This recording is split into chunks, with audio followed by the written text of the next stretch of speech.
Ay mga bossing, magandang tanghali sa lahat. Dismiyo Marimar. At syempre mga boss, andito tayo. Ano pa ba? Kuya Hogan. Ayan, kaya, thank you.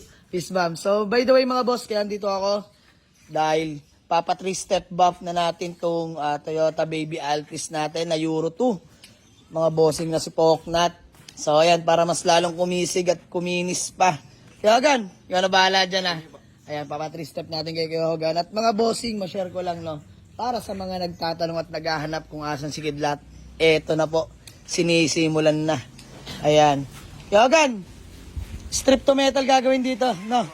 Tapos spoon yellow mga boss. Ayan, sa mga nagtatanong kay Kidlat, ayan, pinakiskis na natin mga boss. Grabe yung body ni Kidlat. 90s car, literal na bulok. Ayan, si Kidlat mga boss. Hubad lahat, pati yung windshield, mga salamin, pintuan. So, papastrip na natin kay Kuya Hogan yan mga bossing.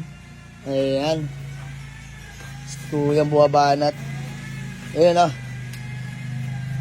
Nabanata na mga bossing. So, ito, iwan na natin itong mga boss kay Kuya Hogan. Papa 3-step natin si Poknat.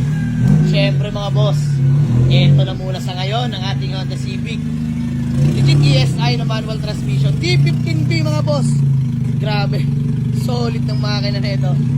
Kuya Hogan, ay pinapick up ko kasi kay Kuya Hogan yan. Ano masasabi mo sa engine ng ESI natin? Maganda boss, magandang manak. Solid bumira Solid bumira to mga bossing. Ayan. Pogi na ito. Naka D15B mga bossing. Naka spoon. Ayan. Baka nabitin kayo sa ESI. Ito mas solid mga bossing. Dismiyo Marimar. Fresh interior mga boss. Solid na itong ESI natin. Pakita ko sa inyo makina. Buksan mo nga hudbo. Ayan, pakita ko lang sa inyo. Sunburst yellow indicated yan mga boss. Nakarehistro. Malamig din na aircon nito mga bossing. Bang! Ayan mga bossing naka-headers. Hindi ko pa alam full specs ng engine nito Pero quality ito mga bossing. Imasin na namin engine bay. Solid ng ESI na to. So ayan mga boss, uwi na kami. Hindi namin magtatagal. Kaya Hogan, ikaw na bahala kay Poknat Painisin mo maigi kay Hogan. So ayun, maraming salamat palagi. Trusted nating paint shop mga boss, Chaborots lang sa Kalam. Ayan, sa may mga gusto magpagawa mga boss. Kay Hogan, ano ba pwedeng i-waste dito?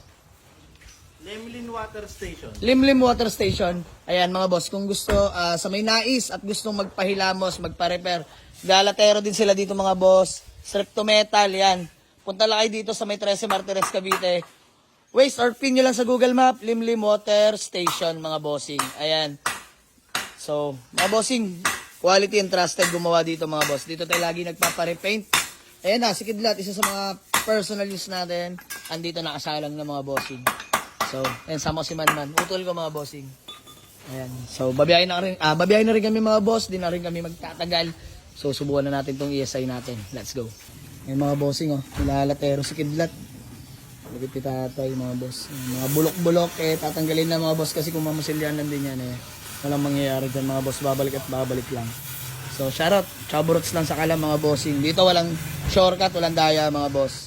Pulido gumawa. Ito pa Innova mga bossing. Papagawa din sa nila.